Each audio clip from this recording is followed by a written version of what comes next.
শালা তোর এমন জায়গায় মারবো না, চিৎকার করতে পারবি না, নিঃশ্বাস নিতে পারবি। এটা আবার কোন জায়গা ভাই? বুঝতে পারছিস না কোথায়? তোর মিডিলে। আমিও আপনার এমন জায়গায় এমন জায়গায় মারবো যে মেয়েটা আমার দিকে তেড়ে এলে ওর বান্ধবীরা ধরে নেয়। চিনিস তুই আমাকে? আমি কে? আপনাকে চিনে আমার লাভ আছে? আচ্ছা, যখন ঘটা করে নিজের পরিচয় দিতে চাইছেন তখন দেন শুনি। আপনি কোন গ্রামের আন্টি? বলেন আপনার নাম কি, বাসা কোথায়, কোন ক্লাসে পড়েন? উফ, ক্লাসে না, ক্লাসে কি জব করেন আন্টি? আন্টি লাগছে তো ওই আর কি। আপনার ফোন নাম্বার কি? শালা তোকে তো কি করব সেটা উপরওয়ালাই জানে। এই ছাড় তোরা, ওর একদিন কি আমার একদিন। আন্টি এত চেতেন কেন? আর আপু, আপনারা ছাড়বেন না? যে রাক্ষসী টাইপের, না জানি আমাকে পেলে কি করে। শালা তুই কাকে আন্টি বলিস?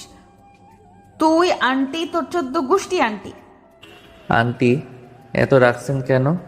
আর আপনি না আপনার পরিচয় দিবেন বললেন? মেয়েটা ওদের থেকে ছাড়া পেতেই দিলাম দৌড়। পিছনে ফিরে দেখি রাকিবও আসছে। চলেন, হয়েছেটা কি বলি। কলেজের বড় আপুরা এক জায়গায় বসে আড্ডা দিচ্ছে। আমরা দুই বন্ধু ওখানে দিয়ে আসছি।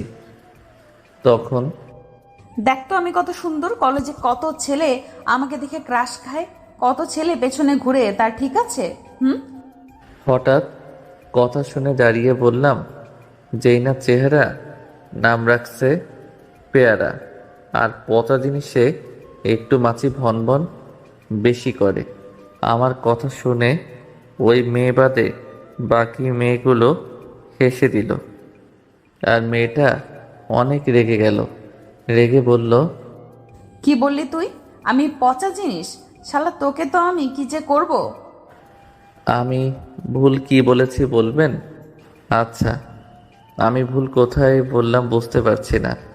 সে যাই হোক, দৌড়িয়ে অনেক ক্লান্ত, থামতে গিয়ে হঠাৎ করে কারোর উপর পড়ে গেলাম। সামনে তাকিয়ে দেখি একটা মেয়ে। মেয়েটা মাশাআল্লাহ অনেক সুন্দর। আর আমার মুখটা মেয়েটার বুকের উপর পড়েছে। মেয়েটা ধাক্কা দিয়ে সরিয়ে উঠে গেল। তারপর আমি উঠতেই ঠাস ঠাস থাপ্পড় খেয়ে তো আমি চোখে সরিষার ফুল দেখতে শুরু করেছি। মাথা ঝাঁকিয়ে ঠিক হতে যাব, তখন আবারও থাপ্পড় পড়ে গেল। একটু পরে মাথা ঝাঁকিয়ে ঠিক হলাম, দেখি ওই মেয়েটি, আর যার উপর পড়েছি ওই মেয়েটা রাগীভাবে তাকিয়ে আছে। আজকে যে আমার কপালে কি আছে আল্লাহ জানেন। আমার জীবনের প্রশ্ন, এখান থেকে এখন কেটে পড়াই ভালো। আবার পালাতে যাব, তখন দুইজনে দুই হাত ধরে নিল, মাম্মি আমাকে বাঁচাও। পালিয়ে যাবি কোথায়? আমার ভুল হয়ে গেছে আপু, মাফ চেয়ে নেন না, মানে মাফ করে দেন। বুঝতে পারছি তুই কেমন ছেলে, তোকে এমন ভাবে সোজা করা যাবে না। এই তোর আব্বুর নাম্বার দে। ইমোশনাল হয়ে বললাম, আপু আমার আব্বু নেই, নাম্বার কোথা থেকে দিব? সরি রে। আচ্ছা যা তাহলে, আর এমন করবি না। শ্রাবণী, ছেড়ে দে এটাকে। শালা, এই হারামজাদা, চোখ খুলে কি দৌড়াস নাকি? বাদ দে, ও আমার তাড়া খেয়ে দৌড়ানি দিচ্ছিল। ধন্যবাদ আপু। আচ্ছা আপু, আপনার নাম কি? ইসরাত জাহান ইরা। তোমার নাম কি? আকাশ আহমেদ নীল। যাই আপু। ছেড়ে দিতেই দৌড় দিলাম। কিছু দূর এসে এক জায়গায় দাঁড়িয়ে হাঁপাতে লাগলাম। বাপের বাপ, অনেক বড় বাঁচান বেঁচেছি, না হলে আজকে আমার কি যে অবস্থা হতো। হঠাৎ পিছন থেকে কেউ পিঠের উপর হাত রাখলো। ভয় পেয়ে বললাম, আপু আমি আবার কি করলাম? প্লিজ আপু ছেড়ে দেন, আমি আর আপনাদের কিছু বলবো না। আপনাদের কেন, কোনো মেয়েকে কিছু বলবো না। পিছন থেকে হাসির শব্দ এলো, পরিচিত কণ্ঠ। রাকিব শালা হাসে। ঘুরে রেগে গিয়ে বললাম, শালা তোর নানির খালি ঘর এমনভাবে ভয় দেখাস কেন? হা হা হা। তুই যে এত ভীতু জানতাম না। এমন মাইন্ডকার চিপায় যখন পড়বি তখন বুঝবি কি অবস্থা হয়। তা বুঝলাম, কিন্তু আঙ্কেলকে জীবিত থাকতে মেরে দিলি? যান বাঁচানো ফরজ, না হলে আজকে আমার মান সম্মান কেউ বাঁচাতে পারতো না। আচ্ছা বন্ধু, ওরা কোন ক্লাসে পড়ে রে? এতদিন ধরে ক্লাস করি, ঘুরে ঘুরে সবাইকে দেখে বেড়াই, কিন্তু এদের তো দেখতে পাইনি কখনো। আমাদের ক্লাসে যখন দেখিনি তখন আমাদের ক্লাসের না, অন্য ক্লাসে পড়তে পারে। খোঁজ নিতে হবে কোন ক্লাসে পড়ে। এমনভাবে আমাকে দৌড়ানি দেওয়ার শাস্তি দেওয়া লাগবে। এই জন্য বলে কুত্তার লেজ কখনো বাঁকা হবে না, আর তুইও কখনো ভালো হবি না শালা। দূর হ, তেমন কিছু হবে না। আগে চল ওই সেমরিদের সাথে কথা বলে আসি। ওই নীলা মেয়েটা কিন্তু আমার উপর ফিদা। ভাবতেই ভালো লাগে আমাকেও কেউ পছন্দ করে। পচা জিনিসে একটু মাছি বেশি ভনভন করে। অপমান করলি তো, কিন্তু আমি গায়ে মাখলাম না। তোর যে শরীরে গন্ডারের চামড়া, তোর কি তোর কি এগুলো কিছু মনে হবে? আঙ্কেলের কাছে এত মায়ের খাস, কিন্তু তোর শিক্ষা হয় না। চিন্তা নাই, সমস্যা নাই। আচ্ছা চল ওদের কাছে যাই। নীলারা দাঁড়িয়ে আছে, ওদের কাছে গেলাম। হাই, কি অবস্থা সবার? এই তো ভালো, তুমি? আলহামদুলিল্লাহ। আজকে তোমাকে কত কিউট লাগছে ইয়ার। সত্যি? এই মেয়েদের একটা সমস্যা, কেউ প্রশংসা করলে লজ্জা একবারে লাউডোঙা হয়ে যায়। ঢং। চুপ কর শালা। লজ্জা ঢং মেয়েদের অলংকার। ওরা করবে না তো তুই করবি নাকি? ঠিক বলছো, এই জন্য তো তোমাকে এত ভালো লাগে। তাই নাকি? এত ভালো লাগে কেন? জানি না তো, কিন্তু দেখলাম একটা আপু তোমাকে তাড়া করছিল, কিন্তু কেন? উনি নিজের রূপের প্রশংসা করছিল। আমি সেটা শুনে বললাম, যেই না চেহারা, নাম রাখছে পেয়ারা। আমার কথা শুনে ওখানে সবাই হেসে দিল। আমি চুপ করে ওদের হাসি দেখছি। নীলা হাসি থামিয়ে দিয়ে বলল, ছোট থেকেই কি এমন ফাজিল নাকি? আম্মু তো তাই বলে। আচ্ছা ক্লাসে যাবা না? চলো, সময় তো হয়ে গেল। তাই সবাই ক্লাসে চলে এলাম। কিছুক্ষণ পর স্যার এলো, তাই ক্লাস করতে লাগলাম। চলেন পরিচিত হয়ে নেই। আমি আকাশ আহমেদ নীল। এইবার অনার্স ফার্স্ট থেকে সেকেন্ড ইয়ারে উঠলাম। আব্বু এই কলেজেরই প্রিন্সিপাল, অনেক রাগী। বড় একটা ভাইয়া আছে, উনিও জব করেন।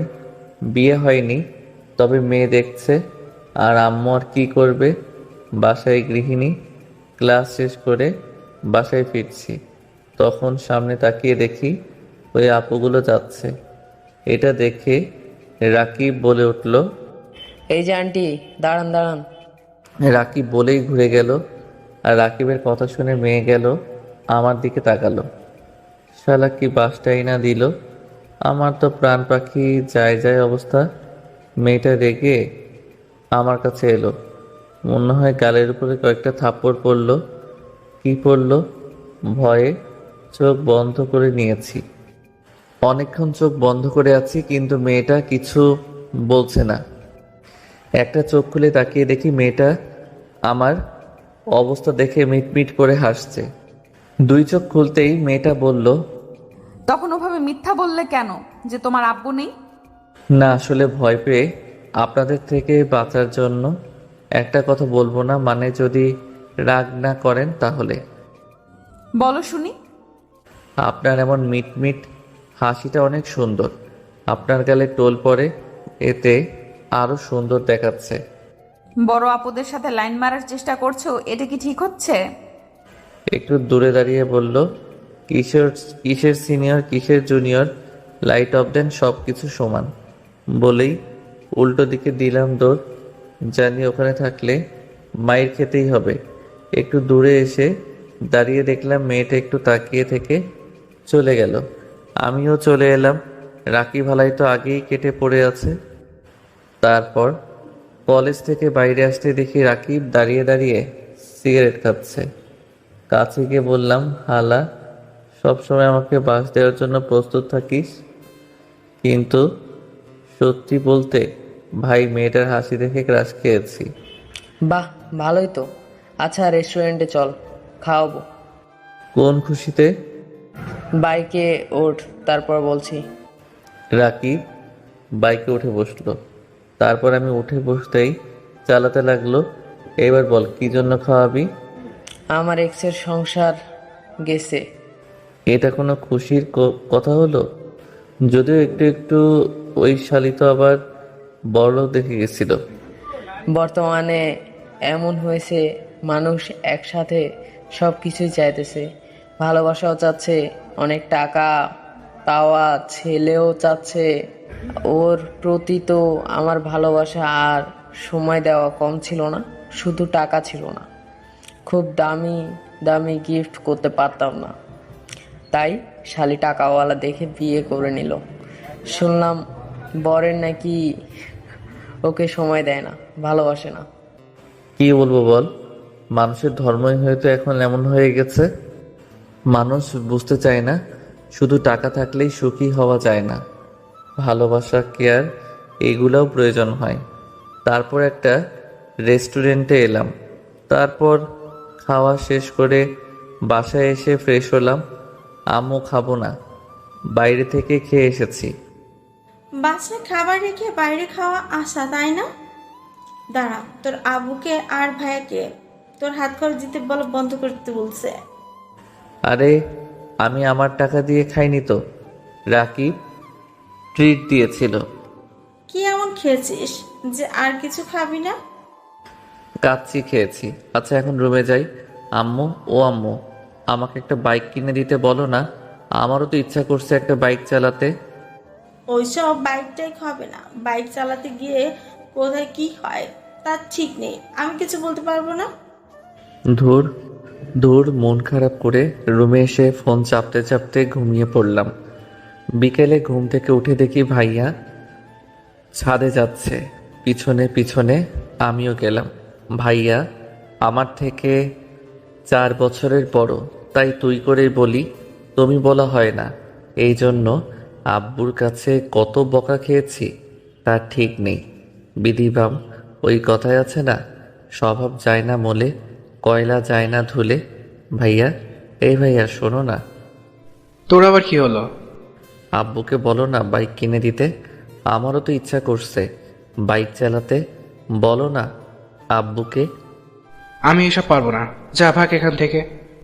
বিষয়টা মাথায় রাখলাম, যদি আমার কাছে কিছু চাইতে আসিস তাহলে সেদিন আমিও দেখে নিব তোরে। রাগ দেখিয়ে ওখান থেকে চলে এলাম। তারপর রাকিবকে ফোন দিয়ে ডাকতেই কিছুক্ষণ পর ও আমার বাসার সামনে আসে, তাই ওর সাথে বেরিয়ে পড়লাম। হালার ট্যাঙ্কি মাঝে মধ্যে আমাকে ওর বাইকে তেল ভরে দেওয়া লাগে। তারপর ঘোরাঘুরি করে রাতে বাসায় এলাম। রাতে খাবার সময় আব্বু বললেন, তোমার জন্য একটা সম্বন্ধ আসছে, মেয়েটা অনেক ভালো। তুমি অনেক মেয়ে রিজেক্ট করছো, আমি আর না শুনতে চাই না।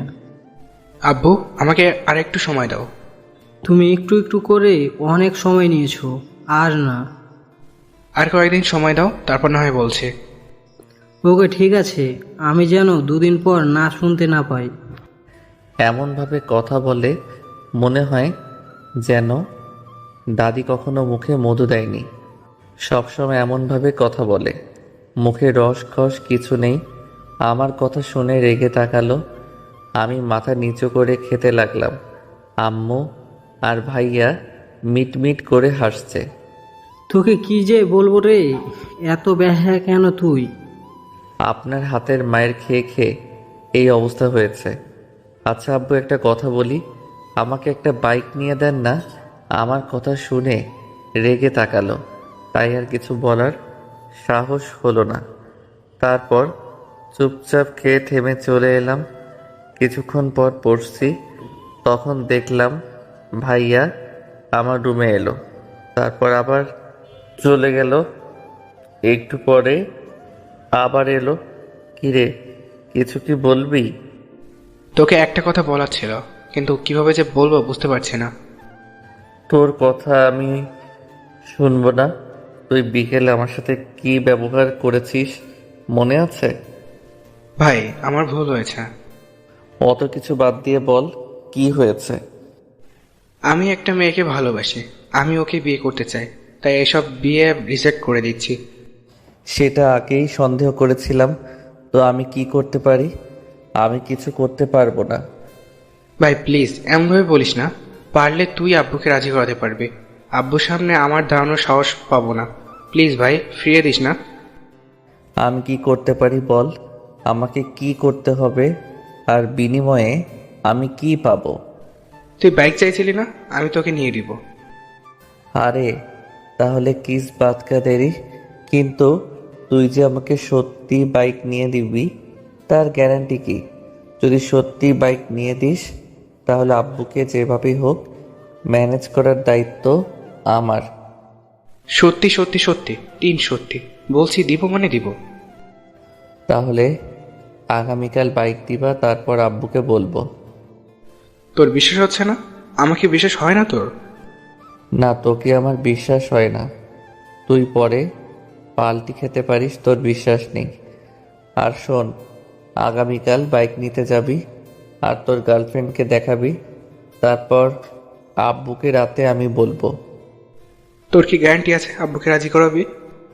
যদি আমার উপর তোর ভরসা না থাকে তাহলে যা তুই, আর আমিও দেখি তুই ওই মেয়েটিকে কিভাবে বউ করে এই বাসায় নিয়ে আসিস। সুযোগ পেয়ে এমনভাবে ব্ল্যাকমেল করবি?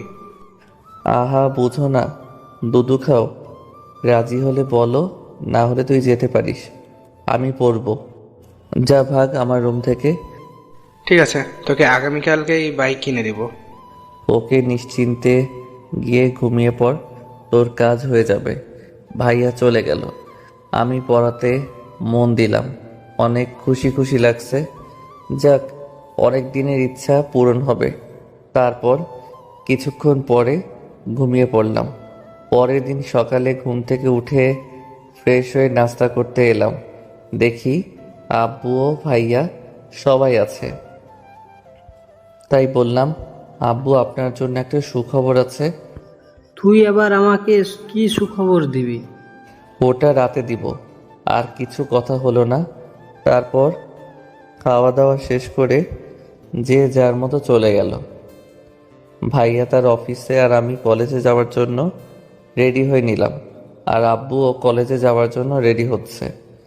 আব্বু তার গাড়ি নিয়ে যায় আর আমি রাকিবের বাইকে যাই। কিছুক্ষণ পর রাকিব বাইক নিয়ে আসতেই উঠে পড়লাম। ভাই চিন্তা নাই, আমিও বাইক পেয়ে যাব আজকে। তাই নাকি? কিভাবে? তারপর রাকিবকে বললাম, ভালোই তো। তারপর কলেজে চলে এলাম। এসে হাঁটছি, তখন দেখি ওই মেয়ে গেল এদিকে আসছে। বুঝলাম না এর সাথে কেন বারবার দেখা হয়। সামনে আসতেই বললাম, আসসালামু আলাইকুম আপু, কেমন আছেন? আমার কথা শুনে মেয়েটা হা করে তাকিয়ে আছে। এত ভদ্রভাবে কথা বলিস, কাহিনী কি রে পিচ্ছি? আচ্ছা, আমাকে কোন দিক দিয়ে পিচ্ছি মনে হচ্ছে? আজকে আমাদের বিয়ে হলে 10 মাস পর আপনার কোলে একটা বাচ্চা চলে আসবে, আর আমাকে বাচ্চা বলেন? তুই এত হারামি কি জন্য বলতো? তা তো আমারও অজানা। আচ্ছা আপু, আপনার বাসায় কি আপনি বড় মেয়ে? এটা জেনে কাজ কি? আহা, বলেন না। আমি বড় মেয়ে এবং ছোট একটি বোনও আছে। ও আচ্ছা আচ্ছা, বুঝলাম। আচ্ছা আপু, ফ্রেন্ড? ছোট হয়ে বড় আপুদের সাথে ফ্রেন্ডশিপ করছিস, কারণ কি রে? তেমন কিছু না, ভাবছি আপনার সাথে ফ্রেন্ডশিপ করে আপনার ছোট বোনকে পটিয়ে প্রেম করব। ওরে সাবানা, তোর তো দেখে ভালোই সাহস রে। আমার সামনে বলিস আমার ছোট বোনের সাথে প্রেম করবি? এত রেগে যাওয়ার কি আছে? জানেন গতকাল কি হয়েছে? কি হয়েছে শুনি। গতকাল এমনিতেই মশা বেশি লাগছিল, তাই মশারি টাঙিয়ে লাইট অফ করে শুয়েছি। তখনও মা দেখি কয়েকটি মশা পিছনে লাইট জ্বালিয়ে আমাকে খুঁজছে। আমার কথা শুনে আপুগুলো হেসে দিল। আরে গর্ধ, ওগুলো মশা না, ওগুলো জোনাকি পোকা। আসলে ওই আর কি, জানতাম না, আজকে আপনার থেকে জানলাম। কি রে, তুই এগুলো বলে আমাকে পটানোর চেষ্টা করছিস? ও মা, আপনাকে আমি পটাতে যাব কেন? আর আমি আপনার মতো আন্টিকে পটিয়ে কি করব? দেখ, একদম ভালো হচ্ছে না কিন্তু। আহা, রাগেন কেন? আমি আপনাকে কি এমন বলেছি? তোকে আমি পরে দেখে নিব, একবার সুযোগ পেয়ে যাই। আচ্ছা, আপনি আমার সামনে আছেন, আমি আপনার সামনে আছি, আমাকে দেখতে পাচ্ছেন। এখন প্রশ্ন হচ্ছে, এমনভাবে সরাসরি দেখতে পেয়েও কোনোভাবে দেখতে চাইছেন মানে কিভাবে দেখতে চাইছেন বলবেন? খুলে দিই, সব কিছু দেখবেন? ছি ছি, শালা তোকে তো আমি আজকে মেরেই ফেলবো। ইরাপু তেরে এলে দিলাম সামনের দিকে দৌড়। কত ফাজিলের ফাজিল, মুখে কোনো কিছুই আটকায় না, যা মুখে আসে সেটাই বলে দিচ্ছে। হালাই কি আমাদের সামনে আসছে না? আমরাও সামনে যাচ্ছি, গতকাল থেকে পেছনে পড়েছে। প্রিন্সিপাল স্যার তো অনেক রাগী, কিন্তু তার ঘরে এমন একটা কিভাবে থাকতে পারে মাথায় আসছে না। ওদের ভিতরে আমাকে নিয়ে গবেষণা করছে। আমি আর রাকিব একটা জায়গায় এসে বসলাম, তারপর আড্ডা দিতে থাকলাম। তারপর ক্লাসের সময় হতেই ক্লাসে চলে এলাম। তারপর ক্লাস শেষ করে টিফিন পিরিয়ডে ঘুরে ঘুরে দেখতে লাগলাম। ঘুরতে ঘুরতে এক কর্নারে বসলাম, দেখি ইরা আপু এবং ওনার বান্ধবীগুলো এদিকে আসছে। এসেই, তোরা দুজন এখানে কি করছিস? তোরা তো এখানে বসে থাকিস না, আজকে এখানে কেন? ওঠ এখান থেকে। উঠবো কেন? আমরা এখানে বসি, তোর এখান থেকে ওঠ। আপনাদের এখানে কি রেজিস্ট্রি করা নাকি? উঠবো না, আপনারা এখান থেকে যান। ওঠ বলছি। উঠবি না লাঠি হাতে নিব?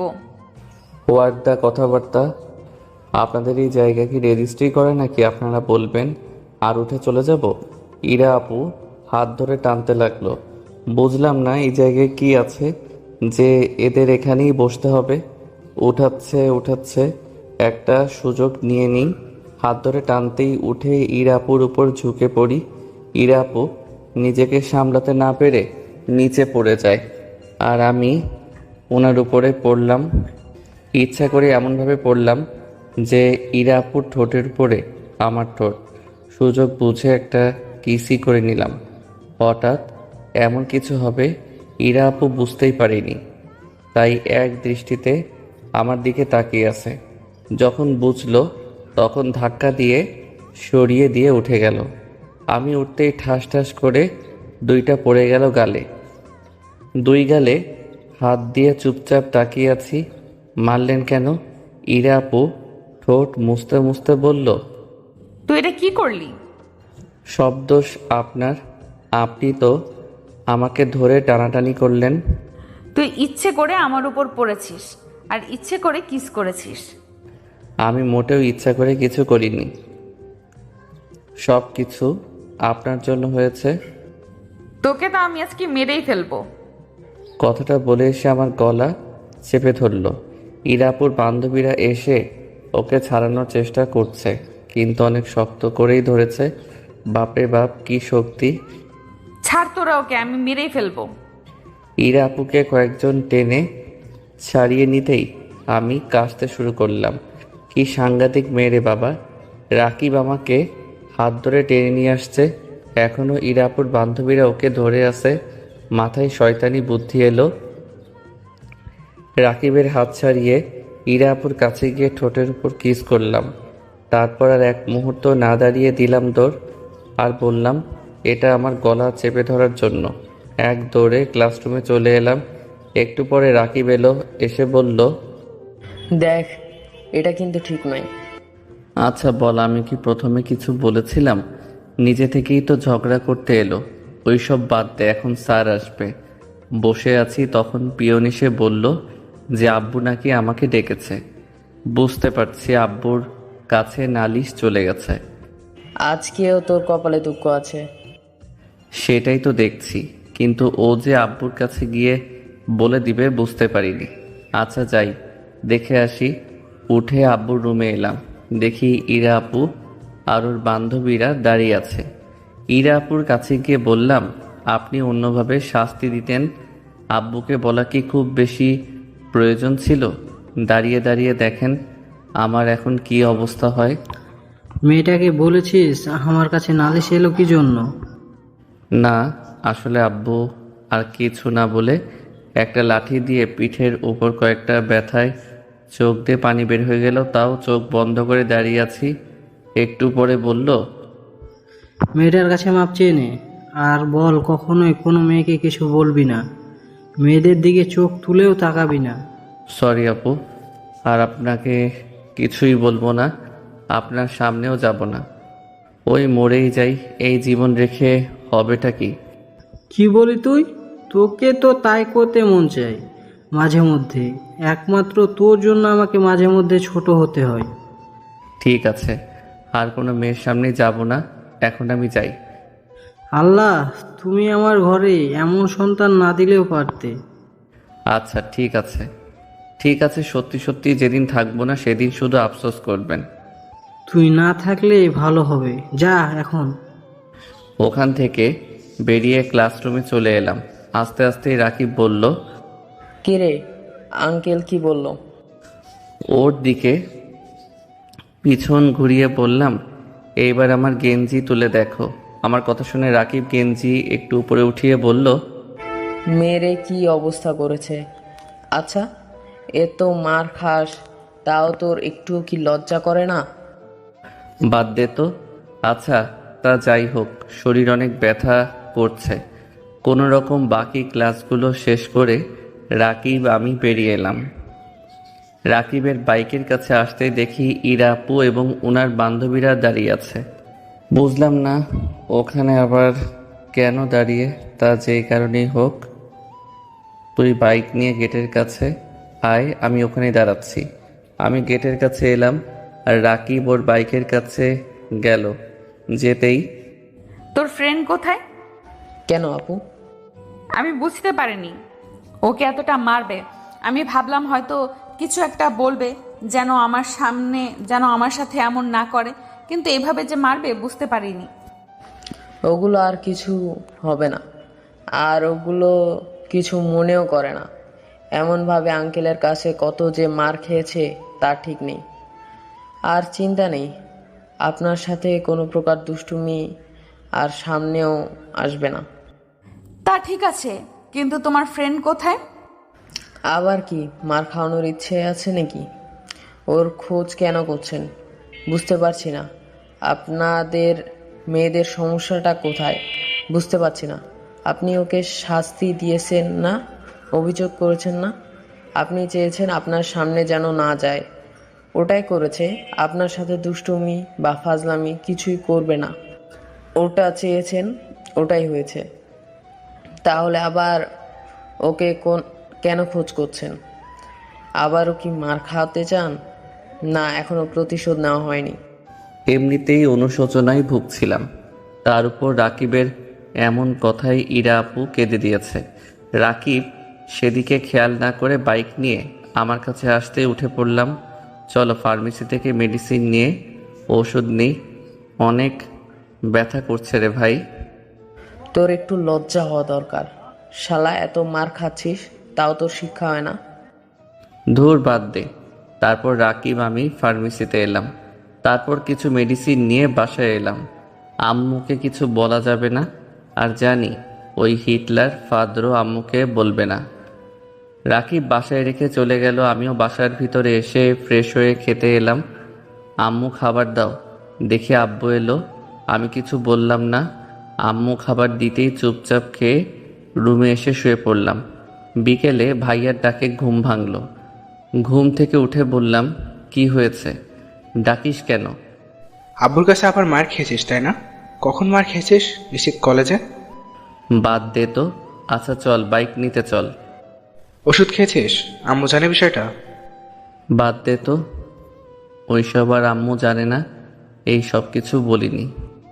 আচ্ছা তুই রুমে গিয়ে রেডি হয়ে নে, আমি ফ্রেশ হয়ে আসছি। আর ভাবিকে ডেকেছিস নাকি? ডেকেছে, আসবে বলেছে। আচ্ছা তুই রেডি হয়ে আয় তাহলে। ভাইয়া চলে যেতেই উঠে ফ্রেশ হয়ে বের হলাম। ভাইয়াও আসতেই আম্মু দুজনকে দেখে বলল, দুজনে কোথায় যাচ্ছিস? বাইক কিনতে। ভাইয়া বাইক নিয়ে দিবে। কি হঠাৎ কি মনে করে বাইক নিয়ে দিবে? কি রে, তুই ওকে বাইক নিয়ে দিবি, কাহিনী কি বলতো? পরে শুনিও, এখন যাই। ভাইয়া চলো চলো। তারপর বাইরে এলাম। ভাইয়া ওর গাড়ি নিয়ে আসতেই সামনে উঠে বসলাম। তারপর ভাইয়া ব্যাংক থেকে টাকা উঠিয়ে আবার বাইক শোরুমে এলাম। কি বাইক নিয়ে দিবি? R15 ভার্সন 3 নে। সত্যি? আমি ভাবলাম হয়তো 2 লক্ষ এর মধ্যে নিয়ে দিবি। তুই আমার সোনা মোনা ভাই, ধন্যবাদ তোকে। হয়েছে হয়েছে, এবার ভিতরে চল। তারপর বাইকের শোরুমের ভিতরে এলাম। বাইক নিয়ে সব কিছু ঠিক করতে অনেক সময় হয়ে গেল।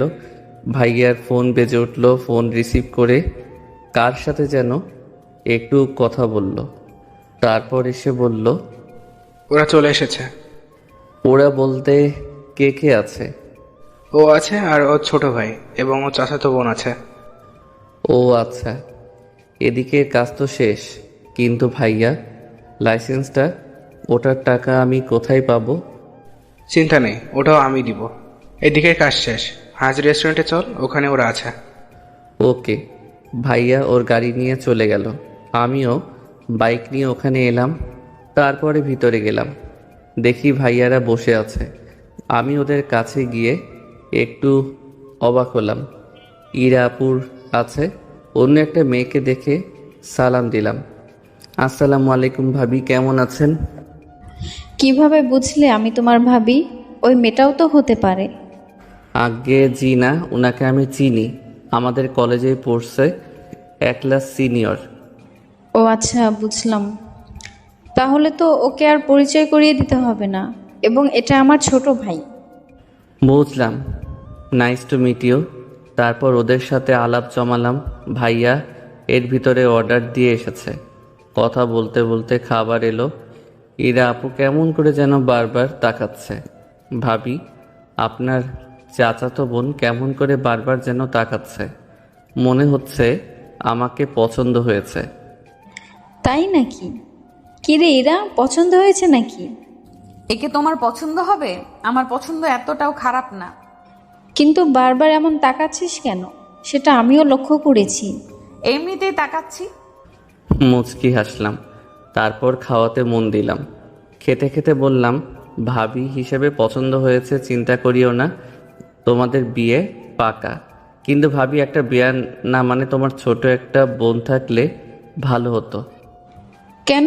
এই যে এরা আছে। আরে এনাকে পছন্দ হচ্ছে না, আন্টি আন্টি ভাব। শালা, কিস করার সময় তো ঠিকই করিস, আর এখন আবার আন্টি আন্টি বলছিস? তোকে যে কি করতে মন চাচ্ছে, এখানে আবার গলা টিপে ধরি। খাওয়া শেষ হতেই আর একটু কথা বলে ভাইয়া আর আমি বাসায় চলে আসলাম। বাসায় আসতে আম্মু আর আব্বু বাইরে এলো। আব্বু রেগেই বলল, এই অকর্মাকে কি জন্য বাইক নিয়ে দিলি? অনেক দিনের ইচ্ছা ওর, আপনি বললে তো আর দিবেন না, তাই আমি দিলাম। সে যাই হোক, বাইকটা কেমন হয়েছে? ভালোই তো হয়েছে, আচ্ছা ভিতরে আয়।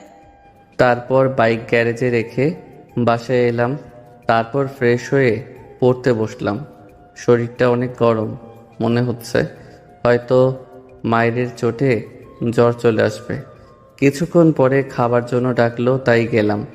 আম্মু, ভাইয়ার জন্য যেই মেয়েটাকে দেখেছে ওটার পিক আছে না, নিয়ে আসো তো। তুই কি করবি?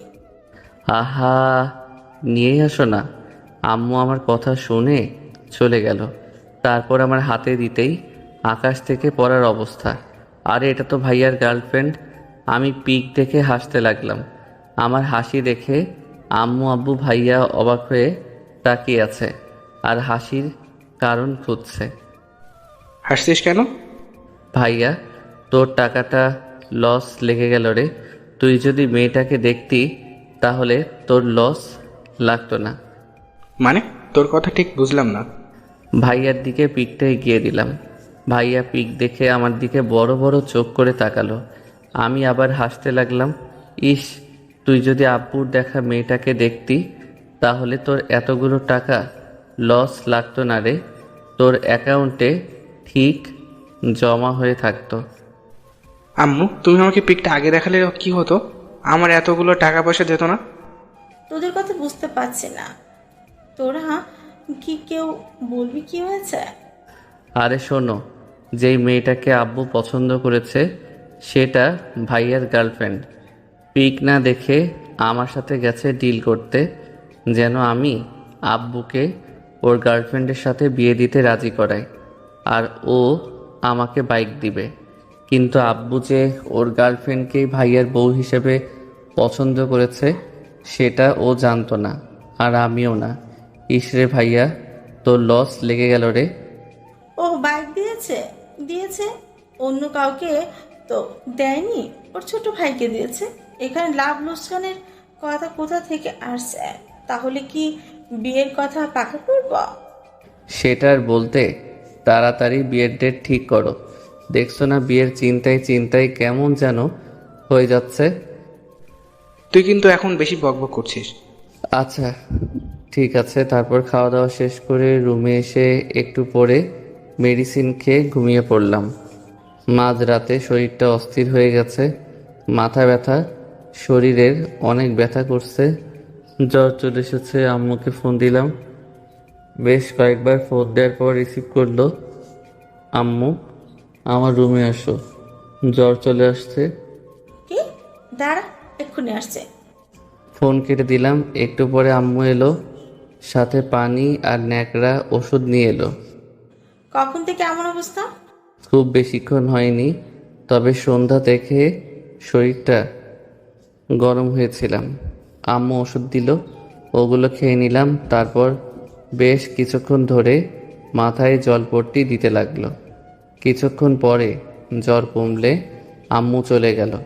আব্বু যে মেরেছে ওটা বলিনি, আর একটু স্যান্ডো গেঞ্জি পরেছিলাম, তাই আম্মু মায়ের দাগ দেখতে পাইনি। তারপর আমারও ঘুম আসলে ঘুমিয়ে পড়লাম। পরের দিন সকালে রাকিবকে ফোন দিয়ে বললাম কলেজ যেতে পারবো না, জ্বর আসছে। সারা দিন বাসা থেকে বের হইনি, বিছানা ছেড়ে উঠতেই পারিনি।